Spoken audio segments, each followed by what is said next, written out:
বন্ধুসকল, এই কাহিনীটো হৈছে এনে এজন ব্যক্তিৰ যিয়ে মানুহক হাঁহিবলৈ শিকাইছিল।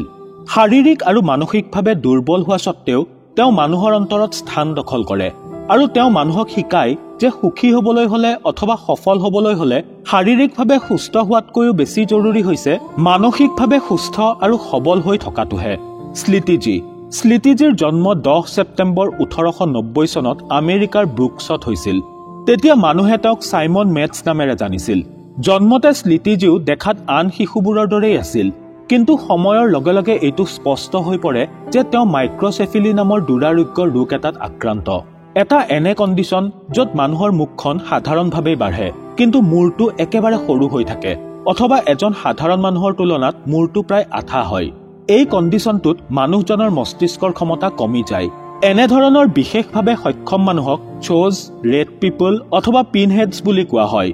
কেতিয়াবা এনেকুৱা তেতিয়া হয় যেতিয়া শিশুটি মাকৰ গৰ্ভত থাকে আৰু শিশুটিৰ মাকে অত্যাধিক সুৰাপান কৰে, অথবা বংশগত কাৰণতো এনে হ'ব পাৰে। আৰু আটাইতকৈ দুখৰ কথাটো হৈছে এই যে ইয়াৰ কোনো চিকিৎসা নাই। স্লিটিজীৰ জন্ম এটা সম্ভ্ৰান্ত পৰিয়ালতে হৈছিল। তেওঁৰ এগৰাকী ভগ্নী আছিল যাৰ নাম আছিল অথিলাও মাইক্ৰ'চেফিলিত আক্ৰান্ত আছিল। দেখাত অস্বাভাৱিক হোৱা বাবে সিহঁতৰ মাক বাপেকে সমাজত সিহঁতক লৈ লাজ পাইছিল আৰু সেইবাবে তেওঁলোকে সিহঁতক সমাজৰ পৰা লুকুৱাই ৰাখিছিল। তেওঁলোকে ভয় খাইছিল যে মানুহবোৰে সিহঁতক ঠাট্টা কৰিব বুলি, আৰু সেই ভয়ৰ বাবে তেওঁলোকে এদিন নিজৰ নিৰীহ সন্তান দুটিক ড্ৰিমলেণ্ড চাৰ্কাছত বিক্ৰী কৰি দিয়ে। যি সময়ত এই শিশু দুটিক সিহঁতৰ শাৰীৰিক অৱস্থাৰ বাবে যথেষ্ট মৰম আৰু আদৰৰ প্ৰয়োজন আছিল, সেই সময়তে সিহঁতে এখন চাৰ্কাছত কাম কৰিবলগীয়া হৈছিল। তাৰ পৰাই আৰম্ভ হয় এই শিশু দুটিৰ জীৱন যুদ্ধ। স্লিটিজী এজন যুৱক হৈ উঠা স্বত্তেও তেওঁৰ ব্ৰেইনটো কিন্তু এটা 3 বছৰীয়া অকণমানি শিশুৰ দৰে আছিল। তেওঁ কেৱল এটা শব্দ জোৰা লগাইহে কথা ক'ব পাৰিছিল। চাৰ্কাছত অভিনয় কৰাৰ সময়ত তেওঁ সদায় ছোৱালীৰ কাপোৰ পিন্ধিছিল আৰু সেই কাপোৰেৰে তেওঁ মানুহক মনোৰঞ্জন কৰিছিল। মাজে সময়ে স্লিটিজীয়ে হঠাৎ নিজৰ ধৈৰ্য হেৰুৱাই পেলায়। সেইবাবে তেওঁৰ কেয়াৰটেকাৰজন অনবৰতে তেওঁৰ কাষতেই থাকে। লাহে লাহে তেওঁৰ খুহুতীয়া আৰু শিশুসুলভ স্বভাৱৰ বাবে তেওঁ দৰ্শক আৰু সহকৰ্মীৰ প্ৰিয় পাত্ৰ হৈ উঠে। যিয়েই তেওঁৰ সান্নিধ্যলৈ আহে সিয়েই তেওঁৰ সফলতা আৰু শিশুসুলভ স্বভাৱত মুগ্ধ হৈ পৰে। স্লিটিজী চাৰ্কাছৰ দ্বাৰা ইমানেই জনপ্ৰিয় হৈ পৰে যে তেওঁলৈ হলিউড চিনেমাৰ অফাৰো আহিবলৈ ধৰে। তাৰ পাছত স্লিটিজীয়ে বহুতো চিনেমাত অভিনয় কৰে। 1932 চনত স্লিটিজীয়ে ফ্ৰিক নামৰ চিনেমা এখনত অভিনয় কৰে আৰু সেই চিনেমাখনৰ পৰাই তেওঁ ৰাতিটোৰ ভিতৰতে ছুপাৰষ্টাৰ হৈ পৰে। এই চিনেমাখনত চাৰ্কাছত ঘটা প্ৰতিটো ঘটনাই দেখুওৱা হয়। চিনেমাখনত কেইবাটাও অদ্ভুত আৰু ভয়ানক চৰিত্ৰ দেখুওৱা হৈছিল, যি দেখাৰ পাছত সমালোচক আৰু দৰ্শকে বহুতো সমালোচনাও কৰিছিল।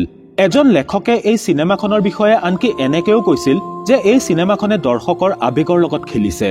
1936 চনত চাৰ্কাছত কাম কৰা জৰ্জ ক্ৰুটি, যি তাৰে চিম্পাঞ্জী প্ৰশিক্ষক আছিল, তেওঁ স্লিটিজীক তুলি লয়। জৰ্জে মৃত্যু পৰ্যন্ত অৰ্থাৎ 1965 চনলৈ স্লিটিজীক চোৱা চিতা কৰে, কিন্তু জৰ্জৰ মৃত্যুৰ পাছত জৰ্জৰ কন্যাই স্লিটিজীৰ দায়িত্ব ল'বলৈ অস্বীকাৰ কৰে আৰু তেওঁক লছ এঞ্জেলিছৰ এখন পগলা ফাটেকত গৈ থৈ আহে। স্লিটিজী 3 বছৰলৈ পগলা ফাটেকখনতে থাকে আৰু তাত তেওঁ সদায় নিজৰ চাৰ্কাছৰ দিনবোৰৰ কথা মনত পেলাই ৰোমাঞ্চিত হৈ পৰে। পগলা ফাটেকত ভালদৰে যত্ন নোপোৱা বাবে লাহে লাহে তেওঁৰ স্বাস্থ্য বেয়া হ'বলৈ ধৰে। সেইবাবে তেওঁৰ এজন চিনাকি ব্যক্তি চাৰ্কাছৰ যাদুগৰজনে মেণ্টেল হস্পিটেলক আবেদন জনায় যে স্লিটিজীৰ খেয়াল ৰখাৰ বাবে স্লিটিজীক যেন তেওঁৰ হাতত গতাই দিয়া হয়, আৰু সৌভাগ্যক্ৰমে হস্পিটেল কৰ্তৃপক্ষই তেওঁৰ কথাত সন্মতি জনায় আৰু স্লিটিজীক তেওঁৰ যাদুকৰ বন্ধুজনৰ হাতত গতাই দিয়ে। পাছত স্লিটিজীয়ে ডপট্ৰিছ নামৰ চাৰ্কাছ এখনত কাম কৰা আৰম্ভ কৰে।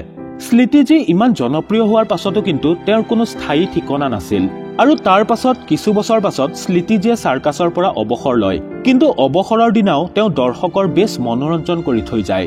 স্লিটিজী তেওঁৰ আশে-পাশে থকা মানুহবোৰৰ বাবে বেছ সৰল আৰু মৰম লগা আছিল।